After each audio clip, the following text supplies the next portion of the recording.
चलिए जानते हैं आज की देश और दुनिया की सिलेक्टेड काम की महत्वपूर्ण 50 बड़ी खबरों को सिर्फ 10 मिनट में। लेकिन यदि आप एक सच्चे देशभक्त हैं तो रियल न्यूज देखने के लिए चैनल को सब्सक्राइब कर लीजिएगा। आज पीएम मोदी सुबह 11 बजे अपने लोकप्रिय रेडियो कार्यक्रम मन की बात के जरिए देशवासियों को संबोधित करेंगे। कर्नाटक में चला बुलडोजर, जिसमें 400 से ज्यादा मुसलमानों के घर तोड़े गए। सरकार का कहना है कि ये सभी घर झील किनारे सरकारी जमीन पर अवैध रूप से बनाए गए थे। उत्तर प्रदेश के स्कूलों में प्रार्थना के बाद अब सभी विद्यार्थियों को रोज पढ़ना होगा न्यूज़पेपर। सरकार ने नया नियम लागू किया। चुनाव आयोग का बड़ा कदम, असम की ड्राफ्ट वोटर लिस्ट से 10,56,000 वोटर्स हटाए गए। उन्नाव रेप पीड़िता का बड़ा बयान, कहा कि वो मुझे फूलन देवी बनने को मजबूर कर रहे हैं। उन्नाव रेप केस दोषी कुलदीप सेंगर की सजा के सस्पेंड के खिलाफ सुप्रीम कोर्ट में सोमवार को होगी सुनवाई। कुलदीप सेंगर के समर्थन में आए बीजेपी सांसद ब्रजभूषण शरण सिंह, कहा कि कोर्ट ने सजा दी, कोर्ट ने ही निलंबित किया, तो सवाल क्यों हो रहा है। दिल्ली में 5100 महिलाओं को दिए गए मुफ्त गैस कनेक्शन, सीएम ने कहा कि अब प्रदूषण नियंत्रण में मदद मिलेगी। अरावली का मुद्दा एक बार फिर से सुप्रीम कोर्ट पहुंचा। 3 जजों की बेंच सोमवार को सुनवाई करेगी। उत्तर प्रदेश पुलिस मंथन में सीएम योगी के सख्त निर्देश, कहा कि अपराधियों में डर और जनता में भरोसा बढ़ाना मुख्य लक्ष्य है। सीएम योगी ने लॉन्च किया यक्ष ऐप, जिसमें पुलिस वाले माफिया और अपराधियों की जानकारी सिर्फ एक क्लिक में ही देख सकेंगे। उत्तर प्रदेश में एसआईआर में 2,89,00,000 वोटर्स के नाम कटेंगे। उत्तर प्रदेश में वोटर्स के नाम काटे जाने पर अखिलेश यादव ने योगी आदित्यनाथ से किया सवाल, कहा कि उत्तर प्रदेश के मुख्यमंत्री जी तो कह रहे थे कि एसआईआर में 4 करोड़ वोटर कम हुए हैं, फिर 2,89,000 का आंकड़ा कैसे आया है। 2 हफ्ते में 1,11,00,000 की शुभ संख्या अचानक कैसे बढ़ गई। वोटों की यह संख्या जुड़ी है या जोड़ी गई है। इतने सारे लोगों ने अगर एक साथ वोट बनवाया है तो वो दिखाई क्यों नहीं दिए। क्या कोई सीसीटीवी है जिसमें इतने बड़े पंजीकरण का वीडियो उपलब्ध है। कहीं ये आभासी वोटर तो नहीं है, कहीं ये भाजपा के अजैविक डिजिटल वोटर तो नहीं है। कवि कुमार विश्वास ने कहा कि आज के युवाओं में बहुत ही ज्यादा बदलाव देखने को मिल रहा है। पहले के युवा सफेद रंग के कब्रिस्तान को देखने जाते थे, लेकिन आज के युवा अयोध्या और वृंदावन जा रहे हैं। उनका कब्रिस्तान का मतलब सीधे सीधे ताजमहल से था। दुनिया की सबसे अमीर भारतीय मूल की सीईओ बनी जयश्री उल्लाल। उन्होंने माइक्रोसॉफ्ट के सीईओ सत्य नडेला और सुंदर पिचाई को भी पीछे छोड़ दिया है। बंगाल में बाबरी मस्जिद निर्माण पर बोले अभिषेक बनर्जी, कहा कि अभी वहां पर सिर्फ ईंटें ही रखी गई हैं। अपराधियों के खिलाफ अमित शाह का बड़ा ऐलान, कहा कि अब सिर्फ कार्रवाई नहीं होगी बल्कि 360 डिग्री असॉल्ट होगा। माफिया गैंग नेटवर्क किसी भी एंगल से सुरक्षित नहीं होगा। सरकार जल्द ही शुरू करेगी बहु एजेंसी निर्णायक ऑपरेशन। सोने चांदी की कीमतों में आई भारी उछाल, चांदी की कीमत 2,42,000 पर पहुंची और वहीं सोना 1,40,000 तक पहुंच गया है। कांग्रेस पार्टी 5 जनवरी से मनरेगा बचाओ अभियान की करेगी शुरुआत। कांग्रेस पार्टी ने कहा कि हम शपथ लेते हैं कि भारतीय राष्ट्रीय कांग्रेस पार्टी अग्रणी भूमिका निभाते हुए 5 जनवरी से मनरेगा बचाओ अभियान शुरू करेगी। हम महात्मा गांधी राष्ट्रीय रोजगार गारंटी अधिनियम यानी कि मनरेगा की हर हाल में रक्षा करेंगे। मनरेगा कोई योजना नहीं है बल्कि भारत के संविधान से मिला काम का अधिकार है।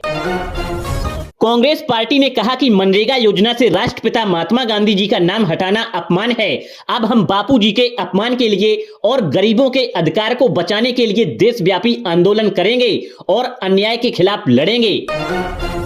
राहुल गांधी ने बीजेपी पर बोला जोरदार हमला, कहा कि मोदी सरकार कहती है कि हम दुनिया की चौथी सबसे बड़ी अर्थव्यवस्था बन चुके हैं, तो उन्होंने मनरेगा योजना को तबाह क्यों किया। मोदी सरकार देश के अरबपतियों को लाखों करोड़ रुपए दे देती है, लेकिन उनके पास गरीबों के लिए पैसा नहीं है। यह दिखाता है कि नरेंद्र मोदी को गरीबों की कोई चिंता नहीं है, उन्हें बस अपने अमीर दोस्तों की चिंता है। कांग्रेस पार्टी ने बीजेपी और चुनाव आयोग पर एक बार फिर से वोट चोरी करने का आरोप लगाया है। उन्होंने कहा कि इन दोनों की मिली भगत जग जाहिर है, इसलिए हमें सुनिश्चित करना होगा कि हमारे वोटरों के नाम ना काटे जाएं। कांग्रेस पार्टी अध्यक्ष मल्लिकार्जुन खड़गे ने कहा कि एसआईआर एक गंभीर चिंता का विषय है। यह लोकतांत्रिक अधिकारों को सीमित करने की एक सोची समझी साजिश है। साथ ही साथ उन्होंने बांग्लादेश में हिंदुओं पर हो रहे अत्याचार को लेकर कड़ी निंदा की। मल्लिकार्जुन खड़गे ने बीजेपी पर बड़ा आरोप लगाया। कहा कि बीते 11 वर्षों में देश ने देखा है कि किस तरह ईडी, आईटी और सीबीआई जैसी संस्थाओं का दुरुपयोग किया जा रहा है। और वहीं बीजेपी ने भी कांग्रेस पर बोला जोरदार हमला। कहा कि मोदी जी की बात सच साबित हुई। खड़गे जी रिमोट कंट्रोल अध्यक्ष ही हैं, इशारे कहीं और से आते हैं और फैसले कमांडरों के हुक्म से होते हैं। मध्य प्रदेश के पूर्व सीएम शिवराज सिंह चौहान ने कांग्रेस पर जोरदार हमला बोला। कहा कि कांग्रेस का शोर सिर्फ राजनीतिक है। कांग्रेस के पास ना नियत थी ना नीति। यह वही कांग्रेस है जिसने चुनावी फायदे के लिए महात्मा गांधी जी का नाम जोड़ा। यह वही कांग्रेस है जिसने समय समय पर मनरेगा का बजट कम किया। यह वही कांग्रेस है जिसने मजदूरों की मजदूरी छीनी। आज कांग्रेसी घड़ियाली आंसू बहा रहे हैं क्योंकि बीजेपी विकास कर रही है।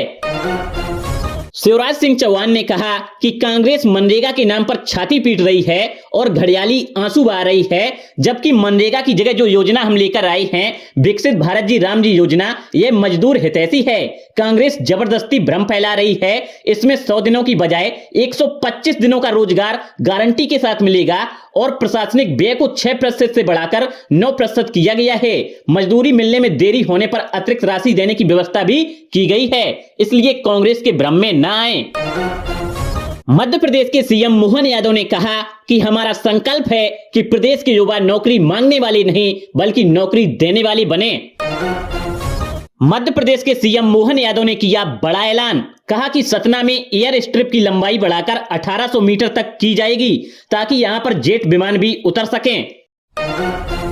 जेडीयू नेता नीरज कुमार का सनसनीखेज दावा। कहा कि लालू राबड़ी आवास में खजाना और तहखाना है। 2025 में प्राकृतिक आपदाओं से दुनिया को 10.8 लाख करोड़ का नुकसान हुआ है। दिल्ली पुलिस का सख्त एक्शन। न्यू ईयर से पहले 966 अपराधियों को किया गिरफ्तार।